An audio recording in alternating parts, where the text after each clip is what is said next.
Oi, tudo bem contigo? Bem-vindo a mais um vídeo da nossa série que eu e a pastora estamos fazendo para você e junto com você sobre o livro As 5 Linguagens do Perdão. E nós estamos estudando juntos e hoje, antes de iniciarmos a próxima linguagem, que é a linguagem que nós vamos tratar nesse vídeo, que é a terceira, eu quero resumir a segunda linguagem que nós falamos no vídeo anterior. De forma breve, 1 minutinho, eu quero compartilhar contigo. A linguagem que nós falamos no vídeo anterior é eu errei, aceitação da responsabilidade. É quando a pessoa que tem essa linguagem, se for o seu caso, ela necessita que a pessoa que vá até ela pedir perdão fale de forma clara, objetiva e assuma a responsabilidade em toda aquela questão que foi cometida. Então, essa é a linguagem que nós vimos no vídeo anterior. Se você não viu, é convidado a ver e também compartilhar, curtir aí com o pessoal.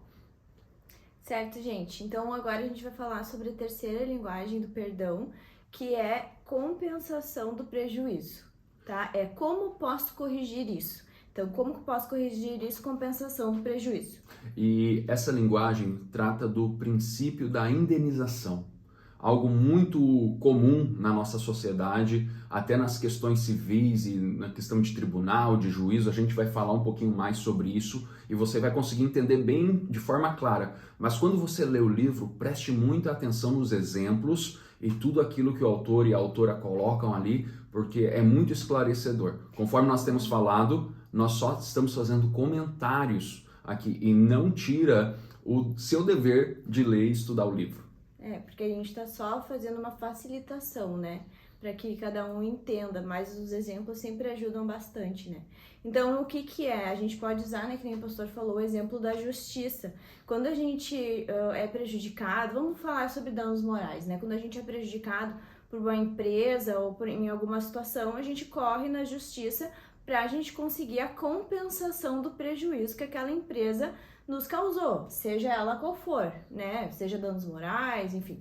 Então a gente sempre, ou por exemplo, uma pessoa que errou civilmente, né? Sei lá, cometeu algum crime, ela vai pra prisão pra ser, pra compensar, né? Tipo, por aquele erro que ela cometeu na sociedade. Às vezes a pessoa não vai pra prisão, literalmente, a pessoa tem que pagar fazendo serviços comunitários, né? Então, tipo, ela compensa o dano que ela causou pra sociedade, fazendo um bem para a sociedade. Então é mais ou menos as pessoas que têm essa linguagem do perdão, elas pensam dessa forma, que elas precisam que a outra pessoa compense. Tá, mas então é uma pessoa interesseira? Não, não é uma pessoa interesseira. O que acontece com a pessoa que tem essa linguagem? A pessoa, ela entende, vamos dizer assim, que assim, ó, quando alguém briga contigo ou erra contigo, ou te ofende, ou causa algo contra ti, tu entende que tu foi prejudicado, tá? Por quê? Porque geralmente tu se sente magoado, ferido, chateado com uma pessoa que tu ama muito. Então tu ama muito aquela pessoa e aquela pessoa te feriu, te prejudicou, te machucou. E inconscientemente, lá na tua mente, tu fica pensando, tá, mas essa pessoa me ama. Por que ela fez isso? Então ela não me ama. Então, essa compensação, de alguma forma, ajuda a pessoa a entender que ela é amada, que a outra pessoa errou e a outra pessoa está disposta a restabelecer o relacionamento através do amor, né? Através da linguagem de amor daquela pessoa. Então, a pessoa entende o perdão, entende que o outro está arrependido, não com um sinto muito, não só com um eu errei, ela vai sentir que o outro está arrependido e que o outro quer restabelecer o relacionamento no momento em que o outro oferecer uma forma de correção. E correção para trazer a justiça, né? A pessoa está corrigindo aquele erro para trazer a justiça. Não, mas para demonstrar Sim. tipo assim, a disposição de restabelecer o relacionamento. E é interessante de não ver isso como algo que é uma moeda de troca, porque é uma das formas de justiça e de indenização mais antigas, né? O primeiro Código Civil, que é o Hammurabi, ele fala disso, é o primeiro, antes da Torá, antes das questões do Alcorão, que fala, se tu pegou uma vaca de uma pessoa, você precisa devolver uma vaca para aquela pessoa. né, que é a questão da indenização. Então, isso já faz parte do ser humano, isso faz parte de nós. Então, não é porque a pessoa é interesseira que ela espera algo dessa forma. Não tem nada a ver com o interesse, tem a ver com a forma que a pessoa entende que o outro está arrependido. Então, um entende que o outro está arrependido quando ouve "eu sinto muito", o outro entende que o outro está arrependido quando ouve "eu errei", e é a pessoa que tem essa linguagem, ela entende que o outro está arrependido quando o outro oferece uma forma de restituição. É muito simples de entender, né?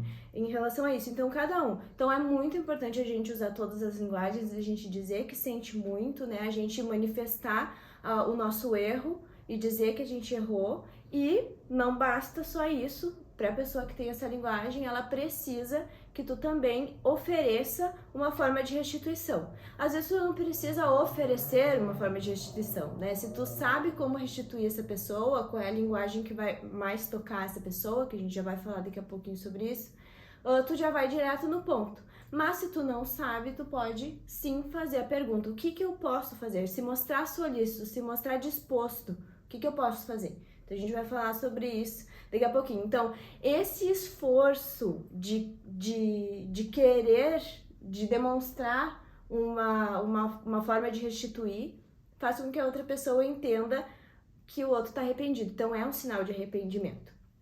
Então, essa linguagem se baseia em pedido de desculpa, em assumir o erro, são um pouco das outras linguagens, né, que é o básico, vamos dizer assim, e oferecer, então, a reparação desse erro, tá? Então, nunca peça desculpa, nunca chegue na casa do outro com um presente, ou chegue na casa do outro e diga assim: eu vim aqui fazer um almoço pra ti. Não. Tem que haver um pedido de desculpa, tu tem que falar: olha, eu vim aqui, tem que ser claro, né, fazer essas coisas porque eu quero me redimir pelo que eu errei. Então, nunca chegue simplesmente: vou fazer alguma coisa. Não, sempre tem que haver um pedido de desculpa, um diálogo antes, né, porque a gente quer reestabelecer um relacionamento, não é chegar e dar um presente, não é chegar e... Não, precisa haver uma conversa. Se souber que essa é a linguagem da pessoa. Não, a gente já vai falar sobre isso. Então, como oferecer uma reparação eficaz? Como a gente pode... Tá, mas como que eu posso reparar o erro? Eu vou preso? Eu vou dar um dinheiro pra pessoa? O que eu faço?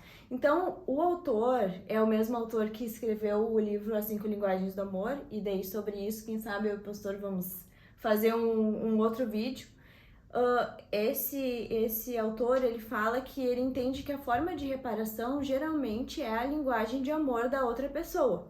Então, a outra pessoa, ela vai se sentir restituída quando o outro manifestar a forma de amor daquela pessoa. Então, como eu falei lá no início do vídeo, quando a pessoa se sente prejudicada por alguém, principalmente pelo cônjuge, ou pelo familiar, ou pelo aquele amigo mais próximo, a pessoa sente que recebe um sinal de tipo: eu acho que essa pessoa não me ama mais, ou se questiona: por que essa pessoa está fazendo isso se ela me ama? Então, a linguagem de amor, como forma de reparação, de fato é um gatilho eficaz, porque a pessoa está recebendo na linguagem dela aquela reparação e ela entende: ufa, essa pessoa está arrependida, ela realmente me ama. Então, só para explicar como que funciona de forma lógica isso na mente da pessoa. Então, como oferecer uma reparação eficaz? Usando a linguagem de amor daquela pessoa. Mas eu não sei qual é a linguagem de amor daquela pessoa. Bom, então você oferece, no final do seu pedido de desculpa, você oferece uma forma de reparação de erro. Como que eu posso reparar esse erro? Como que eu posso te mostrar que eu tô arrependido? O que eu posso fazer por ti? Né? Então, se você não sabe qual é a linguagem da pessoa, a linguagem de amor da pessoa, você pode então se colocar à disposição que a pessoa vai se sentir amada. Então, se você não sabe qual é a linguagem de perdão da pessoa, também vai ter que incluir essa pergunta lá no pedido de perdão. Então, eu não vou aprofundar as linguagens do amor aqui. No livro ela fez um resuminho bem legal sobre as linguagens de amor. Então, leia o livro que você vai entender, principalmente se você identificar que essa é a sua linguagem ou a linguagem do seu cônjuge ou do seu amigo ou da pessoa que importa pra você. Então, leia lá, porque lá tem um resuminho. Mas, eu e o pastor, futuramente a gente vai fazer uma explicaçãozinha também legal nesse sentido, com as linguagens do amor. Então, se a pessoa for tempo de qualidade, o que a gente pode fazer para reparação do dano? Tempo de qualidade é a pessoa que gosta que todo o momento, que tenha um momento onde tu dedique aquele tempo só para ela. Então, quando tu for fazer o teu pedido de perdão, tu vai para um lugar onde esteja só tu e aquela pessoa. Tu olha dentro do olho, que pessoas que são tempo de qualidade, elas gostam de contato visual. E peça perdão. Peça perdão tendo um tempo especial com aquela pessoa, dedicando toda a tua atenção naquele pedido de perdão, olho no olho, que com certeza a pessoa já vai se sentir restituída. Se a pessoa for presentes, né? Ali no livro ele conta uma história do buquê. Eu sou presente, né? Por isso que eu dei um sorriso. Mas essa não é a minha linguagem. O que acontece? A pessoa, ela falou que ela disse que o marido dela, toda vez que ela briga, que o marido dela briga com ela, ou acontece alguma situação, ele chega em casa com um buquê de flores. Então ela entende que ele tá arrependido. Então ele já chega com um buquê de flores e depois ele faz o pedido de desculpa e ela diz que pra ela aquilo ali é suficiente. Por quê? Porque ela é reparação de dano. Então não significa que porque a pessoa tem a linguagem presentes, que a pessoa seja essa linguagem. É só, é invertido. É caso a pessoa tenha essa linguagem, aí se usa então a linguagem de amor da pessoa, tá? Então assim, vamos supor que a pessoa seja presentes e tenha essa linguagem de perdão, então sempre junto com o pedido de perdão, né, trazer um presente ou levar a pessoa, porque pessoa presentes pode ser muita coisa, pode ser algo físico, pode ser um bombom, pode ser um convite para sair, para jantar, pode ser N coisas, né, porque a pessoa presente, só a presença, o estar junto já é um presente, né. Então, a pessoa presente eu acho que é a mais fácil de tu conseguir, na verdade, nesse sentido eu acho que todos, né, todos.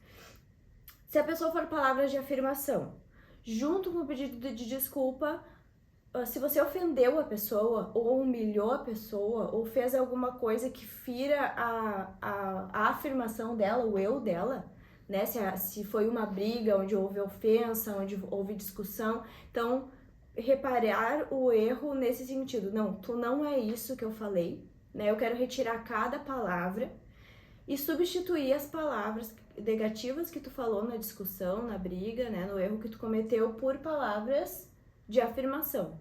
Eu te amo, né, tu não é essa pessoa, tu não é desorganizado, tu não é bagunceiro, eu fiz errado, eu não devia ter falado isso, tu não é essa, e não assim, assim, assado, tá? Então, se for o caso de humilhação verbal, então retirar as palavras e substituir as palavras. Agora, se foi um dano material, um dano físico, ou um dano, né, de questão de tempo, né, de logística, enfim, aí repara o dano, com palavras de afirmação. Eu te amo, tu é uma pessoa muito importante pra mim e por isso que é muito importante que a gente restabeleça os nossos relacionamentos. Então, usar palavras de afirmação no sentido de eu e tu. Eu te amo, tu é especial pra mim, tu é uma pessoa que fez muito por mim, né? Tu é valiosa, eu quero restituir porque tu é importante pra mim na minha vida, etc, etc. Usar palavras de afirmação no conjunto, né, com o pedido de desculpa. Se a pessoa for atos de serviço, compensar com ações. Lavar uma louça, varrer a casa, levar para sair, assistir um filme junto, enfim, o que tu acha que o seu cônjuge se importa, né? Fazer uma comida, enfim, então, se você sabe que o seu cônjuge, o seu amigo é atos de serviço, então pense o que você pode fazer para aquela pessoa, né? Que com certeza a pessoa vai entender que tu está compensando, né, com ato de serviço. Geralmente, quando é ato de serviço, é importante tu falar o que eu posso fazer para compensar. Porque às vezes o ato de serviço a pessoa espera determinadas coisas, né? Então é importante que talvez tu compense. Se é teu cônjuge, principalmente se é a esposa, aí sim, ajuda nas tarefas de casa, tenta lembrar o que a pessoa sempre tá te cobrando. Ah, tu nunca faz isso comigo, não sei o que, e aproveite e junte o útil ao agradável. Então, acho que eu falei todas as linguagens, né? Isso aí. E é isso. Falei toque físico? Ah, não falei toque físico. Se a pessoa for toque físico, então o pedido de perdão, ele envolve toque físico, né? O pedir perdão, segurando a mão, encostando na pessoa, abraçando a pessoa, né? Que nem eu lembro sempre da Heloise, que a Heloise, né, ainda é criança, a gente não sabe qual é a linguagem dela, mas sempre que ela vai nos pedir perdão, ela pede um abraço, né? Então é muito importante. A compensação do dano de uma pessoa que é toque físico é isso. Dar um abraço, dar um beijo, ou falar segurando a mão, ou encostar no ombro, né? Não esquecer. Ali no livro ele dá um exemplo de um marido que xingou a esposa na frente dos filhos, e daí depois, então no dia seguinte, ele fez a reparação do dano na frente dos filhos, né, e pediu, né, falou pros filhos, olha, eu não devia ter falado isso, eu peço perdão, a mãe de vocês não é isso, não é aquilo, e falou encostando no ombro.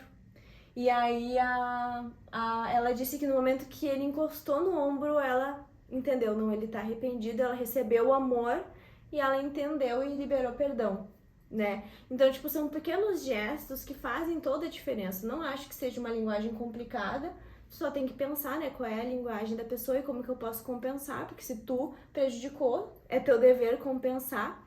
Então, assim, ó, as linguagens do amor é uma coisa separada, né? É algo que tu tem que demonstrar. Se tu ama alguém, tu tem que demonstrar diariamente essa linguagem de amor, seja cônjuge, seja amigo, etc.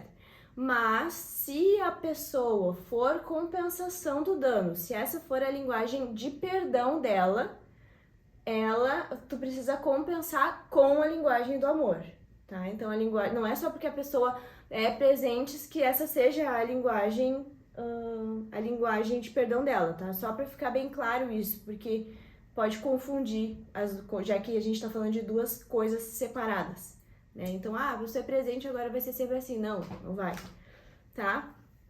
Então, em alguns casos, não adianta tu fazer a reparação da linguagem da pessoa somente com compensação de dano. Se você humilhou a pessoa, seja seu colega de trabalho, seja seu esposo, né, que nem nesse exemplo que eu dei, se houve uma humilhação, precisa compensar também, né, com um pedido de perdão público, né? Se tu ofendeu a pessoa publicamente, precisa, além do presente, além das outras linguagens de amor, tu precisa compensar também, indo lá na frente daquelas pessoas e retirando o que tu disse.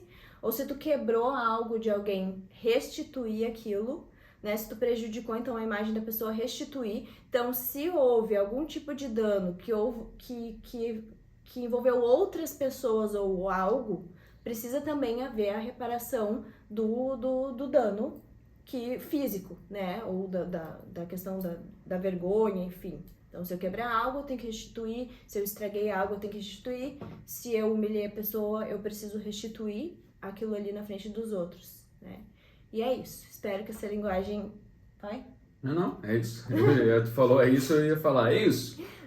Não, é que é uma linguagem fácil de entender, mas como envolve as linguagens do amor, então pode ser que a gente acabe misturando as coisas. Então eu espero que tenha ficado bem claro. Leia o livro, porque no livro ele fala especificamente um resumo sobre as linguagens do amor e por que as linguagens do amor são importantes. Isso a gente deixa para outro vídeo. E espero que tenha sido bom e fácil de entender. Deus abençoe, até o próximo vídeo.